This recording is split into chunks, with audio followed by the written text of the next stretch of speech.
पुनानां सर्वधर्माणां जयं जय कृष्ण नमः समयस्माय चक्रस्ते चित्स्वभावाय भावाय सर्वभावान्तरचिते।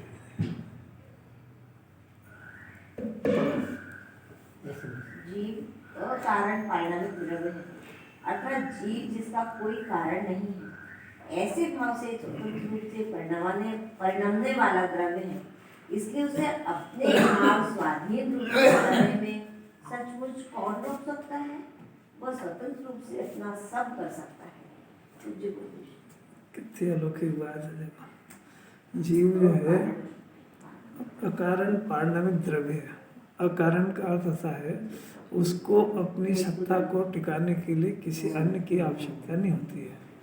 जब इसको अपनी सत्ता को टिकाने के लिए अन्य की आवश्यकता नहीं होती है तो ये भी किसी की सत्ता के अंदर हस्तक्षेप, उसको टिका सकना, उसको बदलना, ये काम भी नहीं कर सकता है।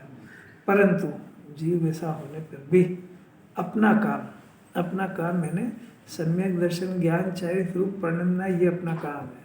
ये कभी बने ही नहीं, जीव का उद्देश्य ही नहीं बना। अपने आप को भगवान बनाना ये कोई काम नहीं है। वो घर के काम, व्यापार व्यवसाय के काम वही काम है, ये काम नहीं है। असली काम तो यही है, समझा ही नहीं कभी। पुण्य करना है कोई अपना काम थोड़ी है, अपना काम। अब सवाल ये कि ये सम्यक दर्शन ज्ञान चारित्र रूप निर्मल परिणमन, तो ये ऐसा इसका भाव काम है तो इसको कराता कौन है, रोकता कौन है? कि स्वतंत्र रूप से रोकता है और स्वतंत्र रूप से करता है, कोई दूसरा थोड़ी करा सकता है इसको। एक महासिद्धांत है कि जब द्रव्य अकारण है, मतलब द्रव्य को टिकने के लिए या बदलने के लिए, उसकी परिणमती हुई दशा को बदलने के लिए किसी अन्य पदार्थ की जरूरत नहीं है। उसी तरीके से इसकी पर्याय भी स्वतंत्र रूप से परिणमन करती है। पाप रूप, पुण्य रूप या वीतराग रूप, स्वतंत्र रूप से परिणमन करती है। दूसरा कोई उसमें कारण नहीं है, दूसरे की कोई अपेक्षा उसके अंदर नहीं है। ये बात उसकी समझना चाहिए। माइक है ना, ऊंचे ही माइक।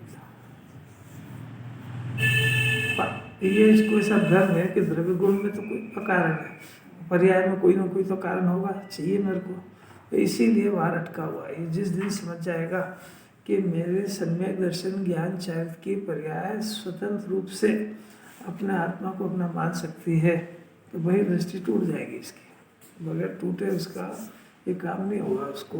जो कितनी सुंदर बात है। ऐसे भाव स्वतंत्र रूप से पढ़ने वाला द्रव्य है, उसको अपना भाव मैंने वीतराग भाव स्वाधीन करने में सचमुच कौन रोक सकता है?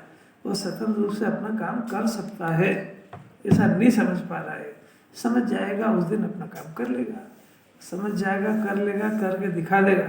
उन्हें वीतराग रूप परिणमन करके दिखा देगा। अरे भगवान को और किसको दिखाना है, वो खुद जान जाएगा। बस इतना सा काम है। अब अपना जो अंतिम प्रश्न है, श्लोक नंबर 162 का प्रश्न चल रहा है। ये बहुत ही बढ़िया प्रश्न है, कल चला था।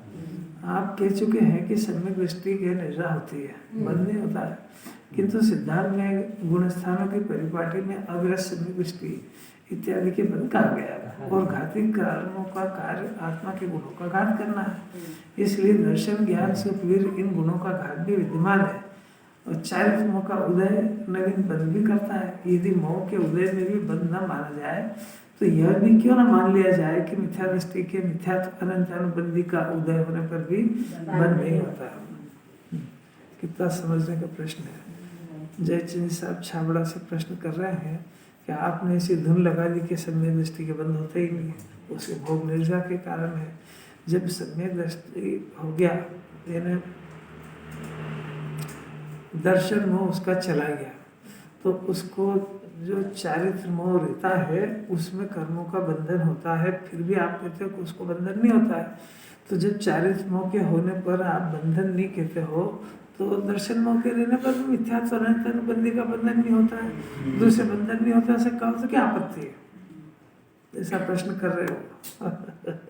इस प्रश्न में एक बात बहुत ही बढ़िया निकल गई है, बहुत ही बड़ा समाधान है। इस जगत के अंदर एक ऐसी बात चलती है कि सम्यक दृष्टि सम्यक दर्शन होने पर मिथ्यात्व और अनंतानुबंधी जाने पर या मिथ्यात्व और अनंतानुबंधी रहने पर जीव के मोक्ष मार्ग होते ही नहीं है। यानी जगत में ऐसा कहते हैं कि मिथ्यात्व बंध का कारण ही नहीं है। उसका समाधान इसमें है कि मिथ्या दर्शन और अनंतानुबंधी ही मूल बंध का कारण है। देखो साफ लिखा है इसमें, मिथ्या दृष्टि के मिथ्यात्व और उदय यानी मिथ्या दर्शन ही मुख्य बंध का कारण है। और जब मिथ्यात्व और अनंतानुबंधी चली गई तो मोक्ष मार्ग शुरू हो गया। किसी तो आपको जगत में मिथ्यात्व बंध का कारण नहीं है, कैसे बोलते? अज्ञान से बोलते हैं। पर किस लॉजिक से बोलते हाँ, सुनो, वो एक इस बात- इसलिए कि वो मिथ्यात्व की परिभाषा जानते ही नहीं है। इसलिए कि उन्होंने जिनवाणी में लिखा है, जो व्यवहार अंग लिखा है अणुव्रत का महाव्रत का ये अंग है। सम्यक दर्शन का व्यवहार तो समझते, हम तो सम्यक दृष्टि है ही से तीनों गुण स्थान में व्यवहार लिखा है ना। पंचम गुण स्थान का व्यवहार क्या है? अणुव्रत महाव्रत अणुव्रत है। छठे सातवें का क्या है? महाव्रत है। अब ये दोनों सम्यक दर्शन के बिना नहीं होते। तो उन्होंने कहा और ये जो है ये मोक्ष कारण है, तो हमने ये कर ली बाहर से। तो अब जब ये गुरुदेव की तरफ से बात आई कि ये रखो एक तरफ, मिथ्या तो मूल बंध का कारण है, तो उन्होंने यही कह दिया कि मिथ्या बंध का कारण यही नहीं है। हैं? अपनी बात को दुष्ट करने के लिए शरीर की क्रिया को मोक्ष मार्ग बताने के लिए उन्होंने सम्यक दर्शन को और सम्यक दर्शन वितराग भाव के या फिर ज्यादा दबाव डाला था कि पंचम काल में होते ही नहीं। मैंने अपन ने जब इधर से कहा सम्यक दर्शन के बहुत सारे पर्यायवाची नाम है, तो उसमें कहा भाई वितराग भाव होता है, शुद्धोपयोग होता है। तो उन्होंने क्या कुछ पंचम काल में शुद्धोपयोग होता है, पंचम काल में वितराग भाव थोड़ी होता है। पंचम काल में तो खाली शुभ भाव ही होता है, ऐसा कह दिया। पर आप जो बोल रहे हो सब जिनवाणी से विपरीत है, क्योंकि सम्यक दर्शन का जन्म शुद्धोपयोग के काल में होता है। और आपने कह दिया कि सम्यक दर्शन पंचम काल में शुद्धोपयोग पंचम काल में होता ही नहीं। तो आपने खुद ने कह दिया कि हमारे मिथ्या दर्शन है। नहीं आ रहे समझ में? पहले ज्ञान चारित्र हो जाएगा, उसके बाद दर्शन करेंगे। तो वो क्षणोभार ही उल्टा है। तो उमा स्वामी आचार्य जो कुंकुंदाचार्य के शिष्य है, तो कुंकुंदाचार्य ने कहा आत्मश्रद्धा सम्यक दर्शन वगैरह की परिभाषा, तो उमा स्वामी आचार्य ने कहा दर्शन सम्यक दर्शन ज्ञान चारित्राणी। तो वहाँ उनको बदल दो, चारित्र ज्ञान दर्शनानी मोक्ष मार्ग कर दो। ये किसी की ताकत उमा स्वामी आचार्य से विपरीत बोलने की है कोई की ताकत हो सकती है? और अपनी जीवन कट जाए, उनको इस बात का डर ही नहीं लगता है कि हम आचार्य से उल्टी बात कैसे बोल रहे हैं। तो जिन्हें परमात्मा दूसरा भी कोई पक्ष है जो समझते नहीं है, तो उन्होंने कहा नहीं सम्यक दर्शन ज्ञान चारित्राणी, वो जो सम्यक दर्शन पहले होता है ज्ञान बाद में होता है चारित्र बाद में होता है। तो अपन ऐसा करो, चारित्र वो तो हो गया एक पक्ष। दूसरा कह रहे हैं कि भाई अब सम्यक दर्शन को करने के लिए क्या करें? तो वो सम्यक दर्शन के पुरुषार्थ की जगह ज्ञान का पुरुषार्थ करते हैं और ऐसा जानते हैं कि पहले सम्यक ज्ञान हो जाएगा, फिर दर्शन हो जाएगा, फिर चारित्र हो जाएगा। ऐसी भी मान्यता जगत में चलती है। तो वो उन्होंने जो है वो बदल दिया। फिर बदल दो आप कि सम्यक दर्शन को पहले कह रहे हैं कुंकुंदाचार्य, उसके तो आप ज्ञान को पहले रख दो। एक पक्ष तो चारित्र को पहले रखने में तुला हुआ है, दूसरा इसने ये अपनी और अकल लगाई कि ज्ञान से दर्शन होता है, तो ज्ञान दर्शन चारित्राणी मोक्ष मार्ग ये कर दो। तो तुम उमा स्वामी आचार्य से बोलने की हिम्मत कैसे हो सकती है भाई? जितना जिनवाणी पेज पे कह रही है कि सम्यक दर्शन के बिना कितना भी ज्ञान नो पूर्व का ज्ञान, ये अपना छोटा मोटा शास्त्र ज्ञान की तो बात ही नहीं कर रहे हैं।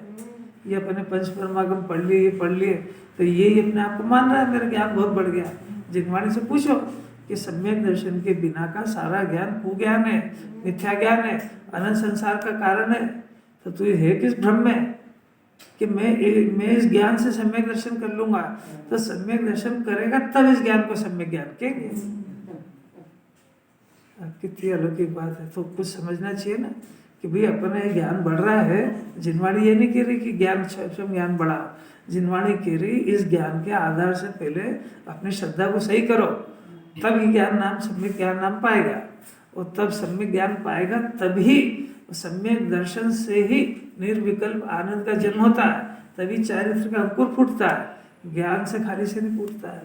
अब चूंकि श्रद्धा का परिचय जीव को नहीं अनादिकाल से कि श्रद्धा का काम क्या है, तो वो जिनवाणी बार बार समझा रही है। कुंदाचार्य ने तो 45 वर्ष लगाए, अपने गुरुदेव ने तो 45 वर्ष श्रद्धा को समझाने के लिए लगाया। उन्होंने कभी क्षेत्र ज्ञान बढ़ाने का या चारित्र की पर्याय की शुद्धि की बात ही नहीं करी। उन्होंने तो ये कहा कि भी चारित्र का अंश सम्यक दर्शन प्रकट होता है, और अगर तू ये जिनवाणी को ऊर्ध्व रख के नहीं अभ्यास करेगा तो अपनी कषाय की मंदता को और शरीर की क्रिया को चारित्र मानेगा गारंटी से। और बजाय सम्यक दर्शन के नजदीक जाने के मिथ्या दर्शन पुष्ट करेगा। वो यही कर रहा है जी। ज्ञान सम्यक जब होता है जब श्रद्धा सही होती है, और ये नहीं समझ पाने की वजह से एक पक्ष ने तो शरीर की क्रिया या कषाय की मंदता को चारित्र समझ लिया। तो शरीर की क्रिया तो पुद्गल की है, वो तो चारित्र न मिथ्या चारित्र न सम्यक। अब उस शरीर की क्रिया वाला घटा, उस काल में अंदर जीव की कषाय की मंदता भी होती है। मैंने आज जैसे भोजन नहीं करना, तो भोजन नहीं करने की एक क्रिया तो नहीं हुई, और परंतु भोजन करने की क्रिया तीव्र कषाय थी और नहीं करने की क्रिया मंद कषाय थी। तो मंद कषाय को इसने चारित्र जान लिया। तो जिनवाणी कह रही ये कषाय से वो कषाय की मंदता यानी कषाय है ना, वो शरीर की क्रिया, इन दोनों से भेद ज्ञान होने पर सम्यक दर्शन होता है।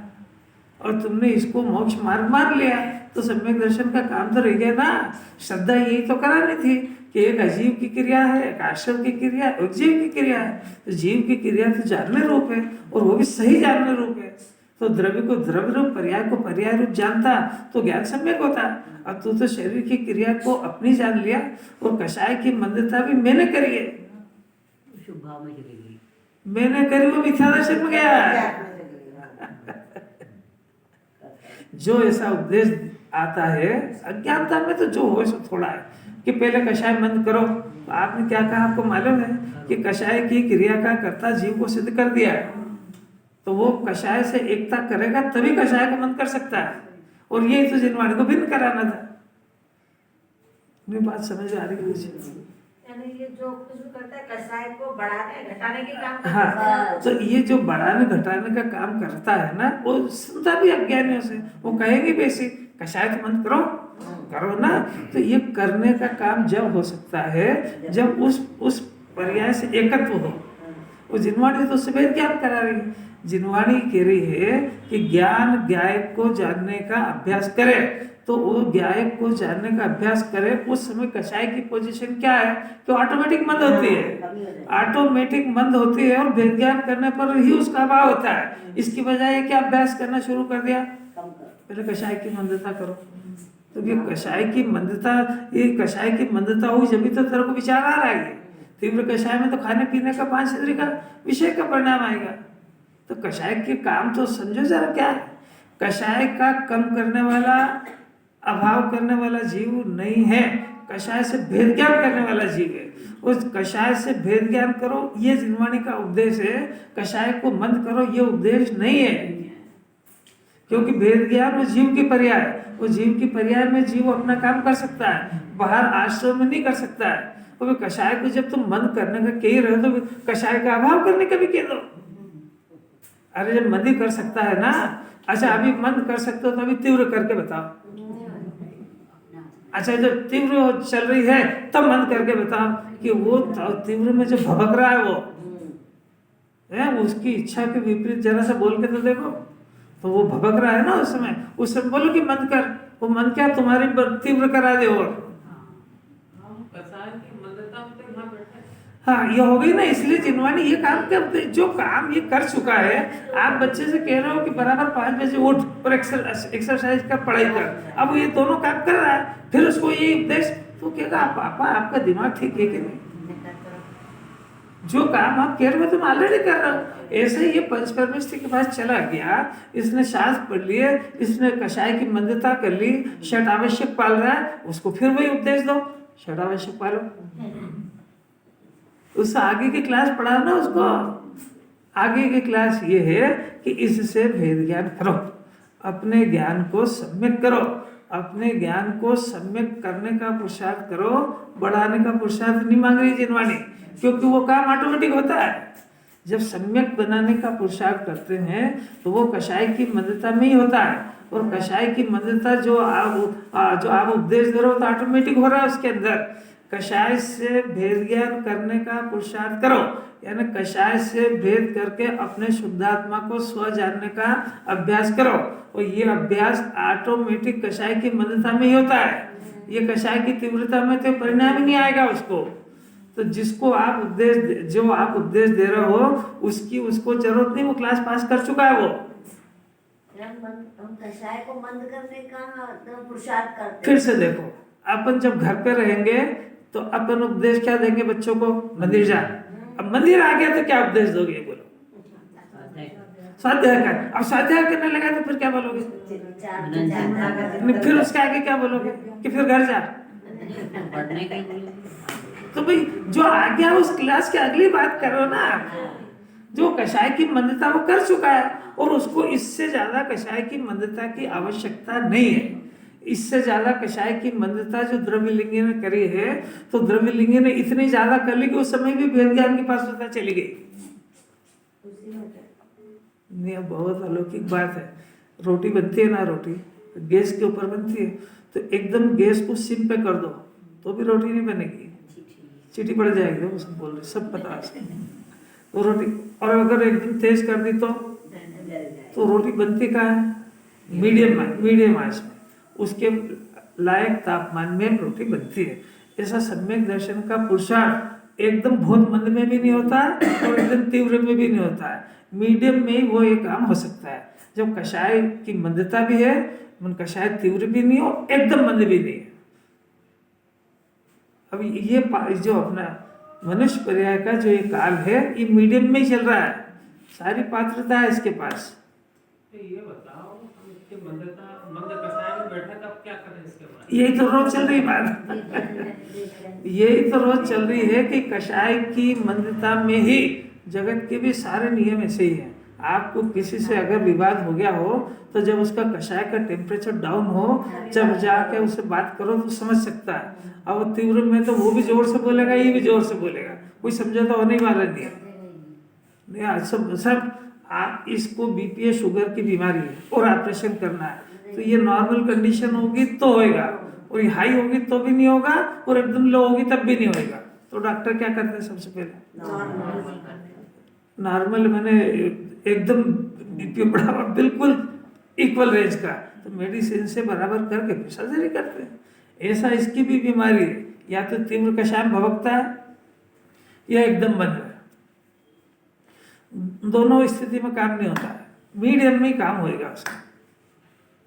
अभी ये जीव भेद ज्ञान की बात को समझ सकता है, समझने की लायकात है, समझने की पात्रता है, इससे ज्यादा जिनवाणी पात्रता नहीं चाहती है।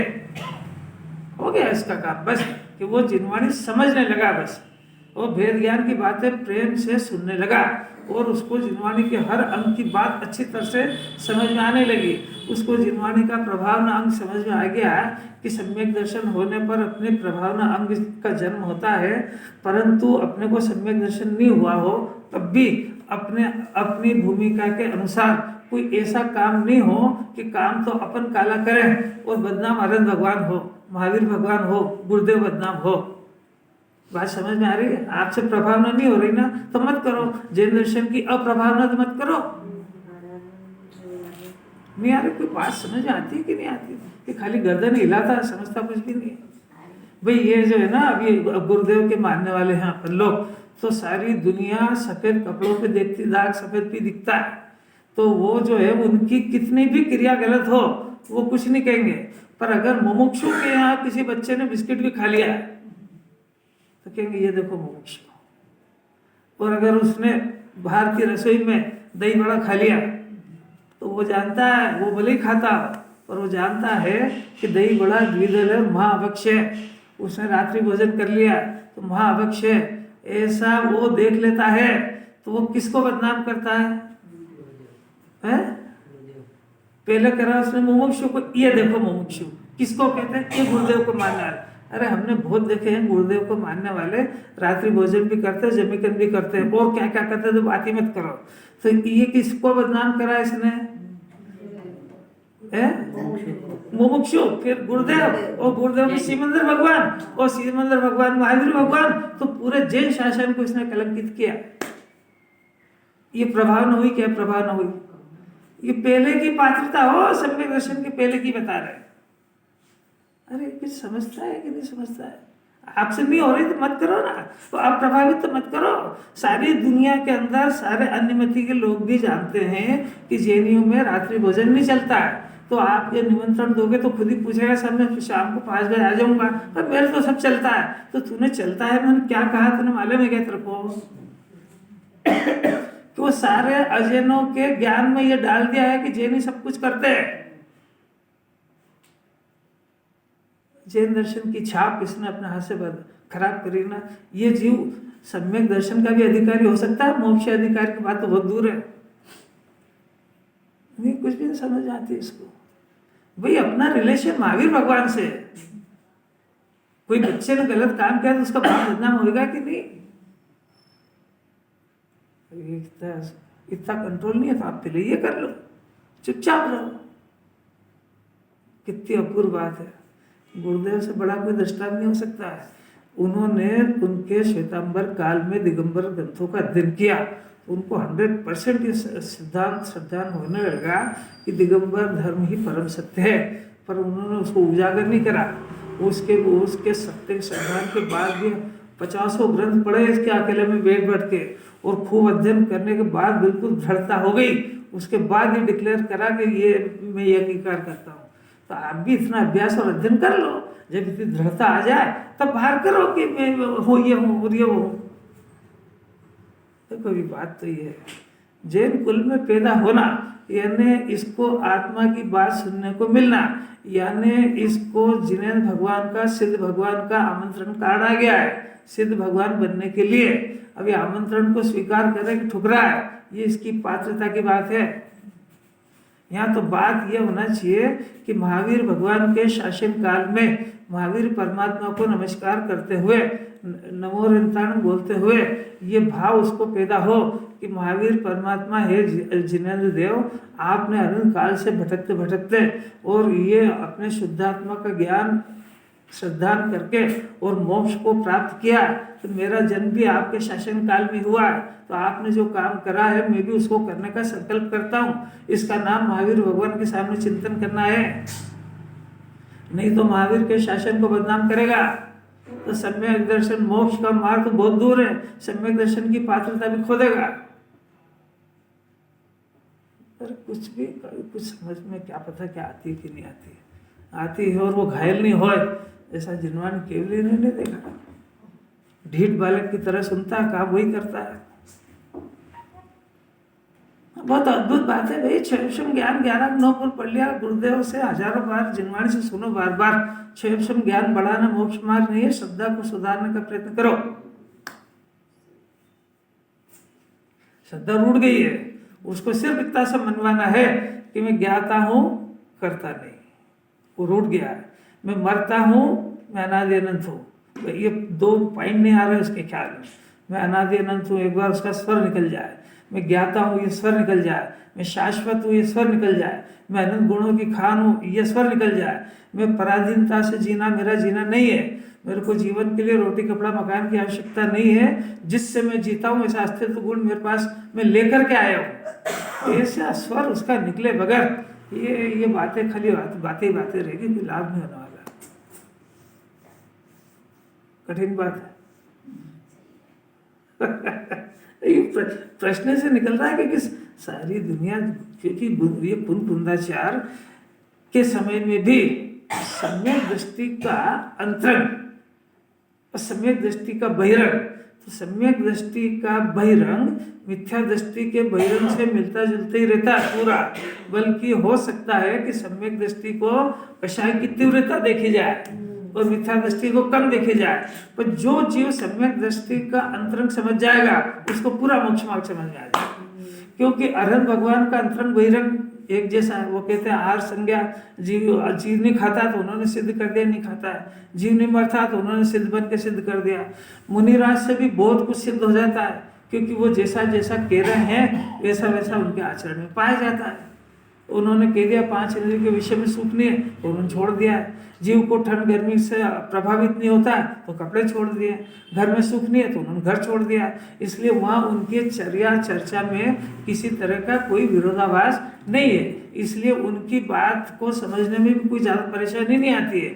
पर जो चौथे और 5वें गुण स्थान वाले हैं, ये घर गृहस्थी में रहते हैं, ठंड आदि से कपड़े से बचाते हैं, दवा वगैरह लेते हैं, दुकान चलाते हैं, ब्याह शादी करते हैं, घर गृहस्थी चलाते हैं, और ये कह रहे हैं तो अंतरंग में तो ये अंतरंग का श्रद्धान ये कर ले, तो ये जब भी कर सकता है जब ये अपने अंतरंग के श्रद्धान को बदले, क्योंकि अंतरंग के पहचानने की बात है।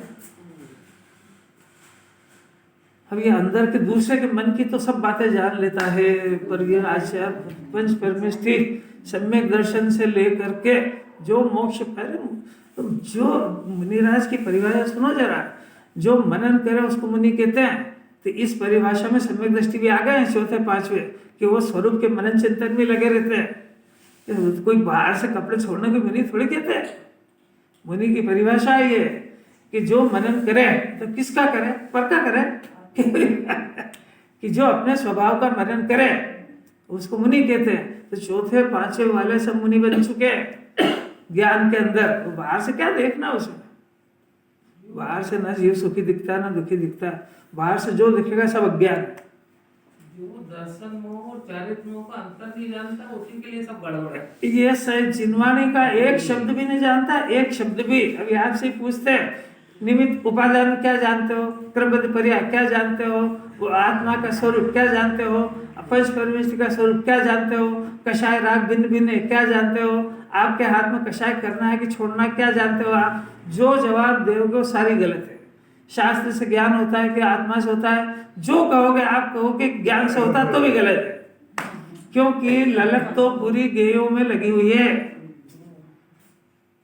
आप कहोगे कि आत्मा में सुख के विषय में नहीं है, वो भी गलत है, और कहोगे कि विषय में सुख नहीं है तो भी गलत है, क्योंकि लपकता तो उधर ही है। जिनवाणी के अनुसार बोलने से सम्यक ज्ञान थोड़े होता है। सम्यक दर्शन श्रद्धा ज्ञान चारित्र आत्मा की पर्याय, भाषा की पर्याय थोड़े है। ये तो भाषा की पर्याय। मैं अनादि अनंत हूँ, किसकी पर्याय है? तो हो गया अनादि अनंत।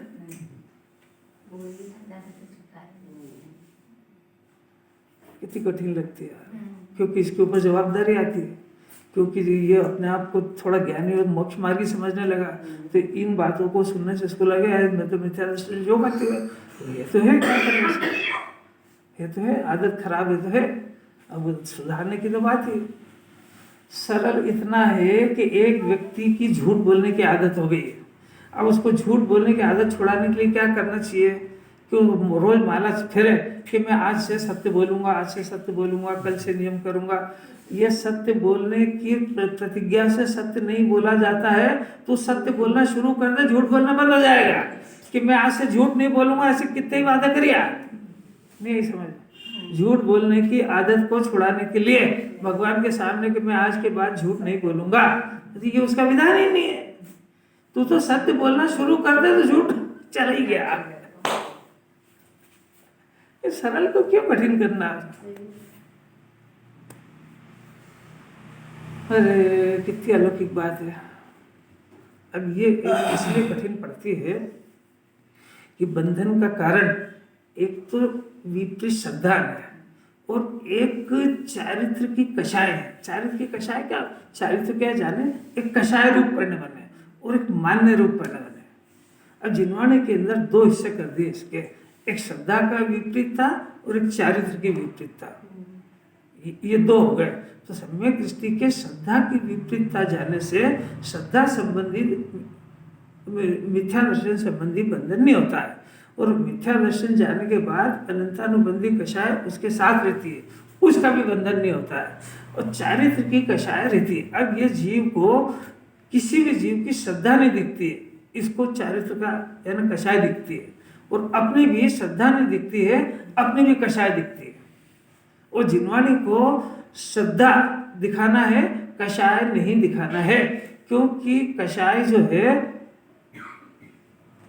उसका नाम जिन्हें भगवान ने आशा तत्व रखा है, एक नंबर 1, और जीव का नाम जीव रखा है। और जीव का नाम जीव होने से उसको जो कषाय होती है, तो विपरीत श्रद्धा का जन्म कब होता है कि कषाय होने से नहीं होता है कि कषाय है सो मैं हूं, ऐसा मानने से श्रद्धा भी मिथ्या हो जाती है। जिन्होंने ने पहले कषाय का अभाव करो ये नहीं कहा है, कषाय से आत्मा भिन्न ये कहा है। तो कषाय ये जीव का श्रद्धा गुण का विपरीत परिणमन सिर्फ मैं और पर, आप और पर में हो गया है। एक कषाय पर है और ये स्व समझ गया, तो कषाय पर है और मैं समझ गया, इसमें श्रद्धा ज्ञान दोनों होंदे हो गए। क्योंकि आत्मा स्व था, उसने कषाय को स्व जान लिया, और ज्ञान में आत्मा को स्व जानना तो उसने कषाय को स्व जान लिया। तो श्रद्धा ज्ञान इसी वजह से विपरीत हुए। कषाय से कोई लेना देना नहीं है श्रद्धा ज्ञान का। और बहुत सूक्ष्म बात है, अभी अभ्यास ही कोई समझ में आ सकती है, अंदर ही अंदर का काम है। जिनवानी ने कहा ही नहीं कषाय क्यों हुई, जिनवानी ने कभी नहीं पूछा कि इससे तेरे को रोटी खाने का परिणाम क्यों हुआ। आपके घर के अंदर साल 6 महीने का बालक है, उसने गिलास को ढोल दी तो कौन माँ बाप उसको मारते हैं? क्यों नहीं मारते हैं? अरे तो बालक है, वो तो यही करेगा। ऐसा छोटे गुण स्थान वाले के पहले जीव बालक है, तो इसको खाने का परिणाम आएगा, व्यापार व्यवसाय का आएगा, दुकान का आएगा, सभी आएगा, क्योंकि बालक ठहरा है। तो जिन्होंने सम्यक दृष्टि से कुछ नहीं कहती है कि तुम दुकान क्यों गए, बल्कि नहीं जाए तो डांट रोट पड़ेगी कि तेरा अभी गुणस्थान कौन सा है, क्यों नहीं गया दुकान। पंचम गुणस्थान में भी जाते हैं दुकान पे, अंतिम प्रतिमा में दुकानें बंद होती है। जब आरंभ परिग्रह त्याग प्रतिमा 6-7 नंबर की, उसके पहले जिनवाणी का आदेश है आप अपने कमाई करो, अपने हाथ से बनाओ और अपने हाथ से खाओ, दूसरे के भरोसे धर्म नहीं पलता है। ये जो दूसरे के भरोसे प्रतिज्ञा ले लेते हैं, निराज्ञा है ना, वो तो अपनी प्रतिज्ञा अपना मोक्ष मार्ग दूसरे भरोसे पलता है कि साहब मैंने उपास करा, घर वाले मेरी मदद करें, ऐसा मोक्ष मार्ग नहीं है। कठिन बात है, विषय थोड़ा सा बदलवा दिया आपने, पर मोक्ष मार्ग यही छिपा हुआ। क्योंकि प्रश्न यही है कि आपने सम्यक दृष्टि को मिथ्या दर्शन अनंतानुबंधी गए कहते हैं, तो आपने कह दिया कि बंधन ही नहीं है उसके। तो हम कह रहे हैं कि जब वहाँ मोह का ही अंश है ना, वो कषाय भी मोह का ही अंश है और कर्ता बुद्धि भी मोह का अंश है। तो जब आप कर्ता बुद्धि जाने से अबंध कह रहे हो, तो कषाय और कर्ता बुद्धि रहने से भी अबंध कह दो उसको। मोह तो आपको वहाँ भी मंजूर तो कर लिया आपने। मोह चारित्र मोह को भी मोह कहते हैं, दर्शन मोह को भी मोह कहते हैं। तो आपने दर्शन मोह के मोह को तो मंजूर कर लिया, और चारित्र मोह में आप कह रहे हो कि इसको बंधन नहीं होता है। तो हम आपसे उल्टा कह रहे हैं कि चारित्र मोह के मोह में बंधन नहीं होता है, तो आप दर्शन मोह के उसमें भी बंधन कह दो। प्रश्न तो समझो, पिक्चर का नाम ही नहीं समझ में आएगा। तो अब दर्शन मोह चारित्र मोह समझना बहुत ताकत है। चारित्र मोह का बंधन नहीं होता है, इसका मतलब निर्जरा होती और क्या बंधन नहीं हो रहा था, निर्जरा हो रही। ये देखो उत्तर में सब आएगी बात। बंध होने में मुख्य कारण मिथ्यात्व और अनंतानुबंधी का उदय ही है। देखो स्पष्ट बात है ना, मिथ्या दर्शन से और अनंतानुबंधी कशापरि दोनों अलग अलग गुण की पर्याय है। मिथ्यात्व जो है वो श्रद्धा गुण की पर्याय है, और अनंतानुबंधी है ये चारित्र गुण की विपरीत पर्याय है ना। अब श्रद्धा गुण की विपरीत पर्याय का नाम क्या है? मिथ्यात्व अगर लगाओगे तो उसमें तीनों आ जाएंगे, मिथ्या दर्शन, मिथ्या ज्ञान, मिथ्या चारित्र, ये तीनों है ना। जब मिथ्यात्व कहेंगे ना तो त्व लगाया तो उसमें तीनों गुण की पर्याय आ गई। और सिर्फ श्रद्धा गुण की पर्याय का मिथ्यापना क्या है कि मिथ्या दर्शन। मिथ्या दर्शन क्या होता है कि स्वयं के बारे में विपरीत मान्यता। अब सम्यक दर्शन, श्रद्धा गुण की सही पर्याय का काम क्या है? वो तो आपने उल्टा मतलब पर्यायवाची बोल दिया। श्रद्धा गुण का सही कार्य सम्यक दर्शन, तो उधर मिथ्या लगाया तो इधर सम्यक लगाया। तो मिथ्या किसके बारे में लगाया? स्वरूप के बारे में।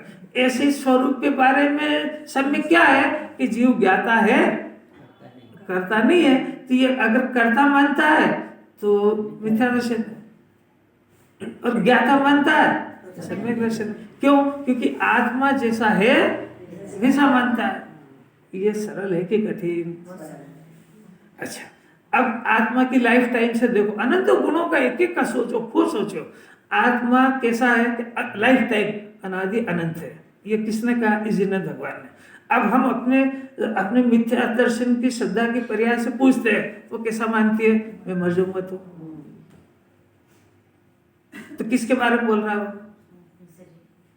शरीर के बारे में बोल रहा है कि आत्मा के बारे में? आत्मा की है श्रद्धा, गुण की पर्याय आत्मा की है, और वो आत्मा की बातें कर रही है, शरीर की कर ही नहीं रही है। तो वो मैं ज्ञान हूँ कि मैं शरीर हूँ। अगर श्रद्धा कहती है कि मैं शरीर हूँ, तो आवाज मिथ्या की है कि मिथ्या है कि सम्यक? अब ये देखो, आप खुद ही समझ गए। अगर वो उस श्रद्धा, क्योंकि आत्मा की पर्याय है, वो श्रद्धा की पर्याय ये कहे कि मैं तो ज्ञान और आनंद से बना हुआ था, तो वो उसमें किससे पूछना है कि श्रद्धा की पर्याय सही बोल रही है कि झूठ बोल रही है?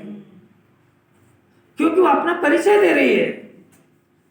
श्रद्धा आत्मा की गुण है ना, तो आत्मा के गुण की पर्याय वो अपना उससे परिचय पूछ रहे हैं, तो वो अपना परिचय कैसा दे रही है? उस पर मिथ्या सम्य क्या आधार है कि वह है तो आत्मा, परिचय देती कि मैं शरीर हूँ, है तो अनादि अनंत, परिचय देती कि मैं मर जाऊंगा, है तो ज्ञाता, और परिचय क्या देती है? मैं करता हूँ, है तो अनंत गुणों का अधिपति, अनंत गुणों का स्वामी, और कहता है कि मैं घर का स्वामी हूँ, दुकान का स्वामी हूँ, इस जगत का स्वामी हूँ। ये परिचय सही है कि झूठा? आपको कैसे पता लग गया ये झूठा है? ये किसने कहा उल्टा मान रहा है? आपको पता कैसे लगा कि झूठा है? अरे भाई, ये इसका नहीं बन रहा है ना। अब लॉजिक जरा कुछ समझने का प्रयत्न करो। जिनवाणी के अनुसार टिपे हुए ज्ञान से सम्यक दर्शन न्याय नहीं होगा। ये जिनवाणी कह रही है कि जो पदार्थ अपना होता है वो अपने से बिछुड़ता नहीं है। तो शरीर बिछुड़ गया ना आपसे, तो शरीर बिछुड़ने के कारण अपना नहीं है। तो इसका जो मानना था, यदि अपना होता तो अपना बनता ना। वो तो अनादि से बनाने का प्रयत्न कर रहा है और नहीं बन पा रहा है, इसका मतलब तेरा प्रयत्न झूठा है। बालू रेत में से तेल निकालने का कारखाना लगाया, तो पूंजी बढ़ेगी कि बर्बाद होगी? बर्बाद होगी। क्यों? तो इसने जिस पदार्थ को अपना माना वो कभी नहीं बनेगा अनंत काल। इससे सरल तो कोई बात नहीं हो सकती। अभी बेसिक तो समझता नहीं, ऊंची ऊंची बातें बताओ उसको मिथ्या दर्शन कायम रहेगा। क्योंकि जिनवाणी अपना परिचय पूछती है। रात को कोई व्यक्ति पकड़ा गया चोरी करते हुए, अब जब उससे पूछा तेरा नाम पता बता, तो हर 10 मिनट में बदलता है। तो पुलिस वाले समझ जाएंगे ना कि कितना शातिर बदमाश है, नाम भी सही नहीं बता रहा। ऐसा ये मिथ्या दर्शन के काल में से पूछो आपका परिचय दीजिए, तो जिस गति में चला गया उस गति में, हर गति में नाम बदलता है। अभी आज कह रहा गरीब हूँ, कल कहेगा लखपति हूँ, परसों कहेगा करोड़पति हूँ। तो है कितने पति? और है आत्मा अनंतपति, अनंत गुणों का स्वामी है कि जगत का स्वामी है? अभी जैसा है वैसा ये अपना परिचय दे, सीधी बात है। कुछ भी समझ में नहीं आता कि ये अभी जो है कुछ भी समझ में नहीं आने का पहला चिन्ह है कि कुछ भी समझ में नहीं आ रहा है। ये समझ में आ रहा है, नहीं आ रही समझ में। अभी ये किसने बोला कि मेरे को समझ में नहीं आ रहा है? ये जो बोलने वाला है उसने अपनी समझ को तो सिद्ध कर दिया कि मेरे पास समझ नाम का गुण है और वो समझ नहीं रहा है। ये किसने बोला है? भाई ये जिसने शब्द बोला वही तो समझ रहा है। और वही अगर ऐसा समझ जाएगा तो समझ जाएगा कि गलत और सही क्या है। और गलती इतनी है कि वो समझे बगैर के देता है सब समझ गया तो समझ का रास्ता बंद हो जाता है। अरे जब अपना स्वर ही सही नहीं निकल रहा है तो ईमानदारी आई कहां से तेरे में?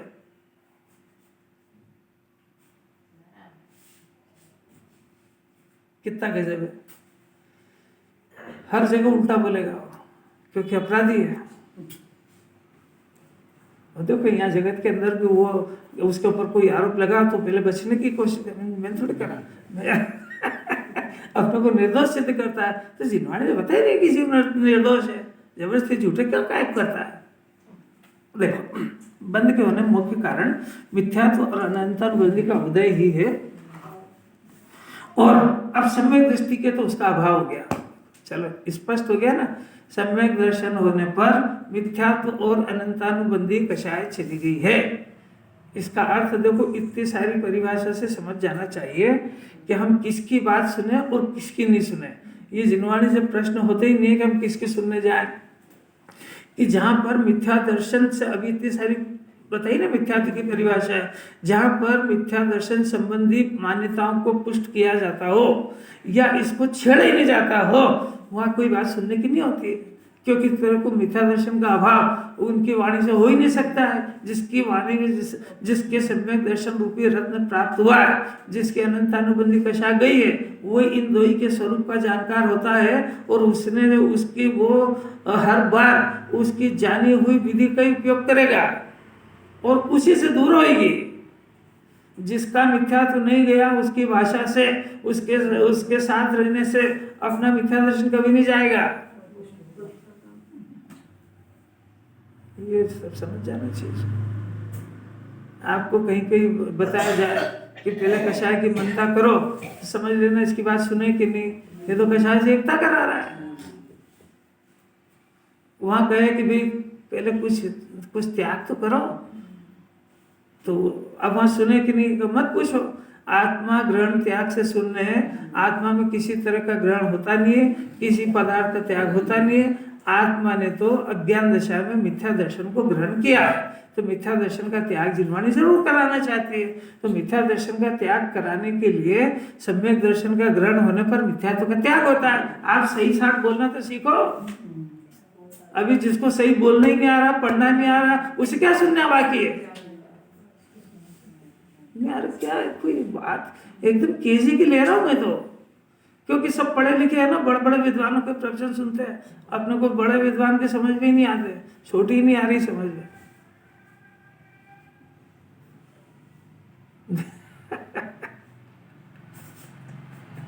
जिसके शब्द पे अनंतानुबंधी कषाय शब्द नहीं आता है, उससे क्या जिनवाणी की बात सुने। अनंतानुबंधी माने अनंत का बंधन कराए, अनंत उसकी श्रद्धा में अनंत पदार्थों को अपना मानेगा, ज्ञान में अनंत पदार्थों का तीन लोक का कर्ता बन के बैठेगा और राग में अनंतों पदार्थ जो देखे उसके पीछे छटपटाएगा। ऐसी इसका नाम अनंतानुबंधी कषाय है। और इसके अंदर जो विपरीतता, श्रद्धा की विपरीतता, उसमें 70 कोड़ा कोड़ी का कर्म के बनाने की ताकत है। कि पहले इन सबसे बड़े पाप से तो निपटाओ उसको, फिर छोटे मोटे पाप कराए, इलाज कराएंगे। आपसे पूछते हैं कि आपको कैंसर, एड्स जैसी बीमारी हो गई है, हुई नहीं है, उदाहरण के लिए हो गई है, और उसी के साथ में सर्दी खांसी भी हो गई है, तो पहले इलाज किसका कराएं? तो डॉक्टर साहब से जाके बोलो कि डॉक्टर साहब सर्दी खांसी बहुत हो रही है। अरे मूर्ख, पहले कैंसर का इलाज करा, तो उसके इलाज कराने में ये तो अपने आप चली जाएगी। ऐसे ये धर्म करने के नाम पे आया, तो जिन्होंने पहले बोल रही है मिथ्या दर्शन अनंतानुबंधी से मतलब बाकी अपना सब हो जाएंगे, दूर हो जाएंगे अपने आप। तो कहता है मेरे को तो आप बताओ, तो खड़े होके खाऊं कि बैठ के खाऊं, खड़े होके पूजा करूं कि बैठ के खाऊं, जमीकन भली चलेगा, लाल टमाटर खाऊं कि नहीं खाऊं, दूसरा भोज चलेगा, सब रात्रि भोजन चलेगा, जाम खाऊं कि नहीं खाऊं, जाम बहु यूज है, ये प्रश्न करेगा फिर वो। खाली मिथ्यात्व क्या करता है? इतना सारा तो बता रहे हैं। अरे मिथ्या दर्शन के संबंध में जितनी बातें अभी मैंने कही ना, आज तक नहीं कही कभी। अरे मिथ्या आप सुनते तो हो ही नहीं, बात तो ये इतनी सारी। प्रश्न ये देखो, एक सुनने की विधि शास्त्र की, जब बात चल रही हो तो कभी नहीं पढ़ना चाहिए, नहीं तो आपको पढ़ा हुआ भी समझ में नहीं आएगा और बात भी समझ में नहीं आएगी। मैंने उसका अर्थ स्पष्ट हो गया कि आपका ज्ञान ने जो चलती हुई बात को रिजेक्ट कर दिया है कि ये मेरा कोई काम की नहीं, मैं तो इसी में पढ़ लूंगा, तो आपको वो भी समझ में नहीं आ रहा है और ये भी सुनने में नहीं आया। जबकि मिथ्या दर्शन का तो बहुत बड़ा रहस्य खोला है मैंने। कितना चिंतन करें जब तो ये निकलती ही बात है। अभी अपने आप को सुधारे, अपने आप को भगवान बनाए, ऐसा काम कर ले। अपने आप को निराकुल करना, इससे बड़ा जगत में कोई काम नहीं है। अपने आप को 24 घंटे बंधन में डाल रहा है, अपने आप को निर्बंध करने का प्रयत्न करे, इससे बड़ा कोई काम नहीं होता है। जो अपना काम ही जिसको नहीं लग रहा है, अपने आप को सुखी करने से बड़ा जगत में कोई काम नहीं है। कि मैं तो दुखी हूँ ही नहीं, तो फिर क्या करे, मैं तो सुखी हूँ। तो भूल गया, तेरे को परिभाषा भी समझ में नहीं आ रही। जो सुखी होते हैं वो सिद्धालय में रहते हैं, वो चार गति नहीं भटकते, दुकान रोटी नहीं बनाते। इनको करते हुए कैसे सुखी मान लिया तूने? नहीं आ रही। तो जरा सा शरीर ठीक हो जाए, जरा अनुकूलता हो जाए, जरा नौकर चाकर पैसे मिल जाए, अरे मेरे से बड़ा कोई सुखी ही नहीं है, और तेरे से बड़ा कोई दुखी नहीं है। जितना ज्यादा परिग्रह होता है, कोई अपना मानता होता है, मिथ्या पड़ा है। अरे कैसी कैसी बात है।